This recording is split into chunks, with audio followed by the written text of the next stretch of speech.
बॉलीवुड के सबसे बड़े स्टार आज हमारे साथ जुड़ रहे हैं टॉम ऑल्टर, जिन्हें भारत का सबसे बड़ा सम्मान्य अवार्ड पद्मश्री भी मिला है।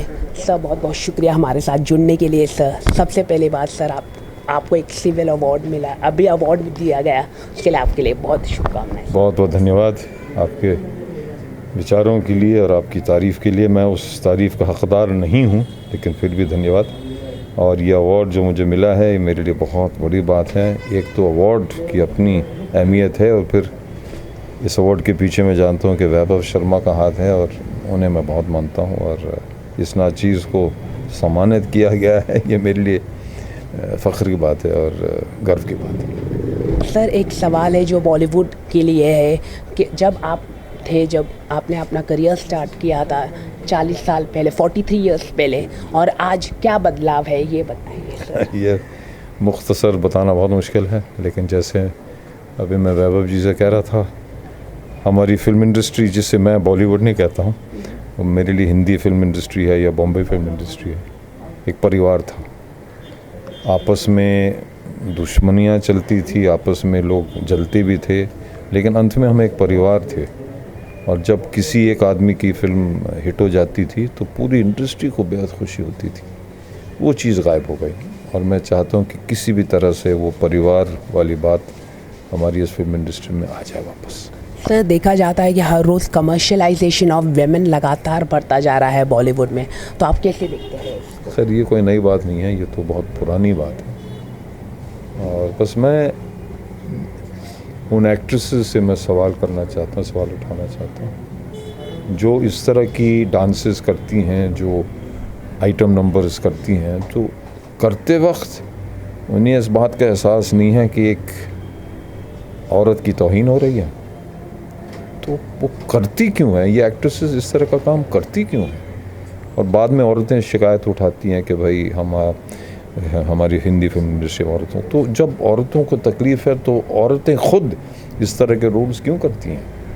मेरे मन में ये सवाल उठता है। सर आपके कोई अपकमिंग प्रोजेक्ट्स आप बताना चाहिए? बहुत कुछ 15-16 फिल्में तैयार हैं जो अभी रिलीज नहीं हो पा रही हैं, लेकिन उनमें से 2 का मैं जिक्र करना चाहता, 3 का। एक फिल्म है जो मैंने खुद आज से 5 साल पहले प्रोड्यूस की थी, उसका नाम है चीखा, बहुत अच्छी फिल्म है। एक और फिल्म है द लास्ट ऑडियंस, बहुत उम्दा फिल्म है, अंग्रेज़ी में है तो इंडियन फिल्म। और एक तीसरी फिल्म है सन 75, जो हमने इमरजेंसी के बारे में एक फ़िल्म बनाई थी 2 साल पहले लखनऊ में। तो ये इन तीनों फिल्मों का मुझे बेहद इंतज़ार हो रहा है कि वो कब रिलीज़ हो जाए। और भी बहुत सारी फिल्में हैं, लेकिन इन 3 फिल्मों के लिए मैं बहुत ही ख़ास तौर पर एक्साइटेड हूँ।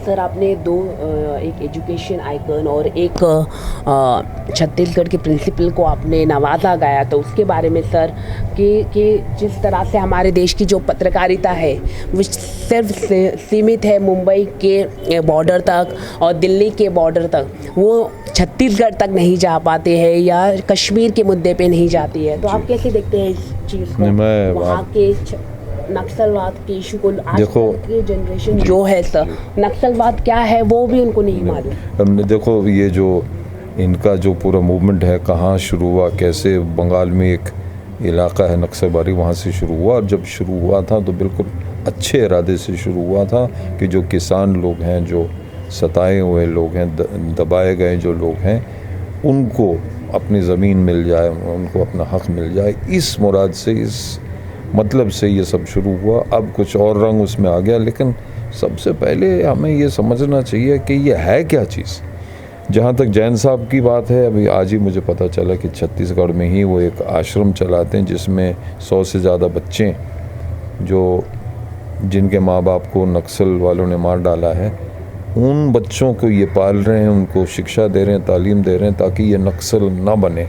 ये बहुत, लेकिन सबसे पहले हमें अपने सरकार से पूछना होगा कि आज़ादी को 70 साल हो गए, ये जो इलाके हैं जहाँ ये नक्सल अपना काम कर रहे हैं, उन इलाकों में जो तरक्की हो रही शहरों में, उन इलाकों में ये तरक्की क्यों नहीं पहुँची?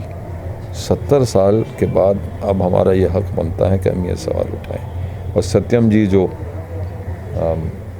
आजकल की जवान पीढ़ी के साथ काम करना चाहते हैं, जो बहुत ही ज़्यादा फ्रस्ट्रेटेड हो जाते हैं, जो नाकामी का सामना नहीं कर पा रहे हैं, वो उनको काउंसलिंग देते हैं वगैरह। ये बहुत बहुत अच्छा काम है, बहुत ज़रूरी काम है। वरना हम देखो नक्सल वालों को हम बस मार डालना चाहते हैं ताकि वो समस्या ख़त्म हो जाए, इस तरह से ख़त्म नहीं होगी।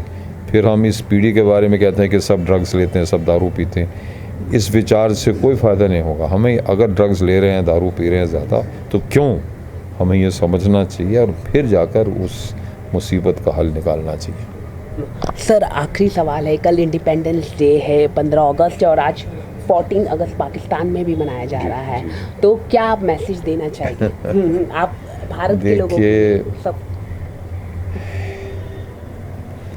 जो पाकिस्तानी लोग हैं और जो हम हैं, हम एक हैं।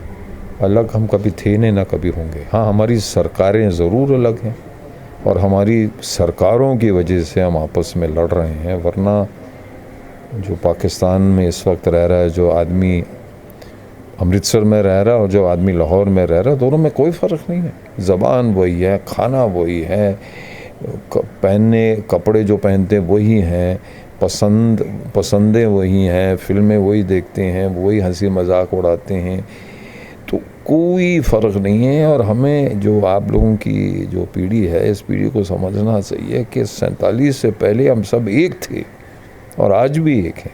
और 14 को ये लोग मनाते हैं, 15 को हम मनाते हैं। आज़ादी एक ही है। पाकिस्तान की आज़ादी हमारी आज़ादी से अलग नहीं है, एक ही है, और ये समझना बहुत ज़रूरी है। बहुत बहुत शुक्रिया सर हमारे साथ जुड़ने के लिए। कैमरा पर्सन भीम के साथ केशलाल कुलियाल, बॉलीवुड अड्डा।